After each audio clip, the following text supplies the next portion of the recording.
अभी सब्सक्राइब करें Atul coaching centre YouTube channel को और घर बैठे पाएं सभी पाठ्यक्रम की पूर्ण कवरेज फिजिक्स एवं केमिस्ट्री विषयों में आजमगढ़ के सबसे प्रसिद्ध शिक्षक श्री प्रकाश पाठक सर से। धन्यवाद। गुड इवनिंग बच्चों, आज पुनः हम क्लास 12 सब्जेक्ट फिजिक्स में लेसन 6 जो कि बोर्ड के लिए बहुत इंपॉर्टेंट होता है, जिसमें है किरचॉफ का नियम तथा वैद्युत परिपथ, यानी Kirchhoff's law and electrical circuit. यह लेसन देखा जाए बोर्ड के हिसाब से बहुत ही इंपॉर्टेंट होता है और इसमें हर एक पार्ट की जानकारी हम बहुत विधिवत देने वाले हैं। आप लोग बस ध्यान से नोट्स भी बनाते जाएगा और उसके साथ साथ समझते भी जाएगा। आज हम सेल के विद्युत वाहक बल पर वीडियो देने जा रहे हैं, क्योंकि अधिकांश बच्चों में यह समस्या रहती है कि यह कहां से आ जाता है, जबकि देखा जाए बहुत ही आसान होता है। आता है बोर्ड में सेल के विद्युत वाहक बल से आप क्या समझते हैं, पूछता है क्वेश्चन यही। इसको समझने से पहले आपको एक हम रफली फिगर बना रहे हैं, सेल दिखाना चाह रहे हैं। यह एक सेल है और इस सेल के निर्माण में क्या होता है, यहां पर वैद्युत अपघट्ट का कोई विलयन दिया जाता है।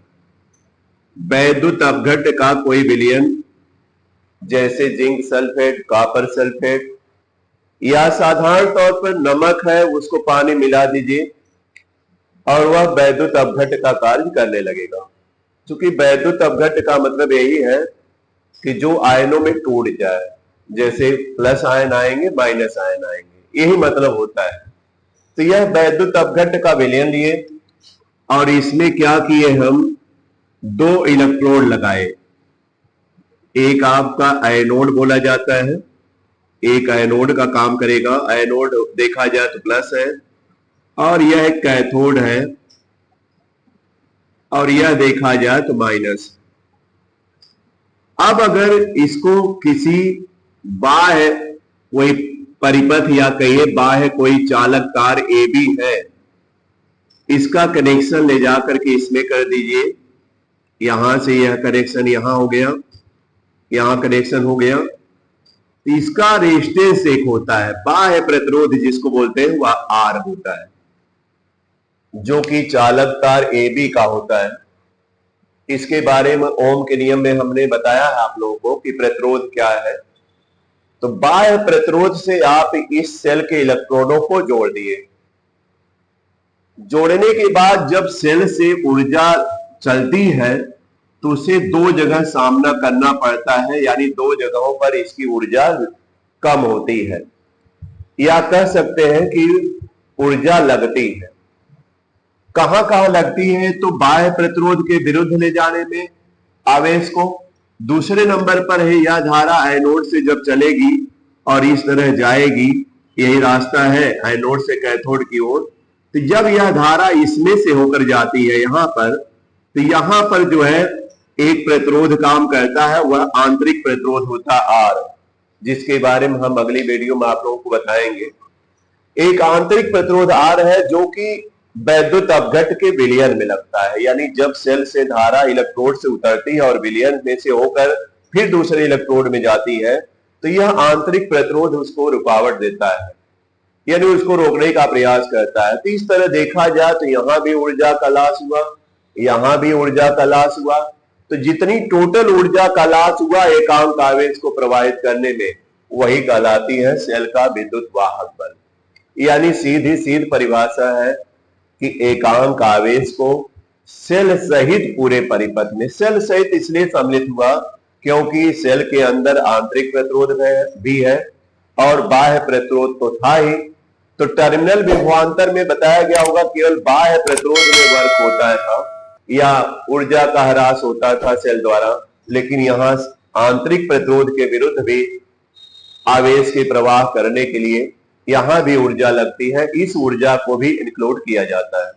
तो ध्यान देना है, आपको हम बता दें, होता है फार्मूला पहले बता रहे हैं, सेल का विद्युत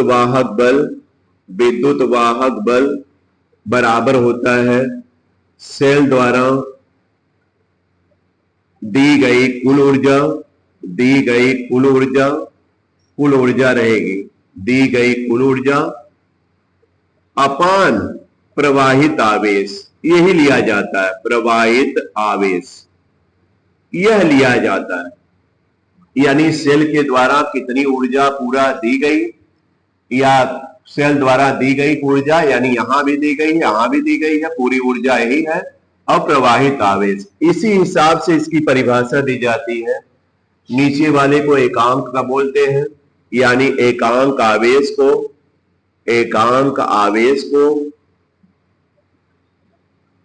सेल सहित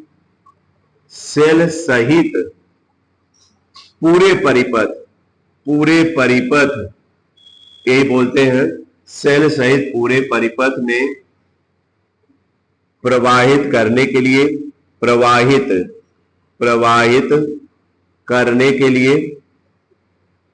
करने के लिए सेल द्वारा दी गई ऊर्जा, सेल का विद्युत वाहक बल कहलाती है। यह ध्यान देना, यह सबको समझ में आया होगा। इसका फिगर भी हमने सेल का बनाया।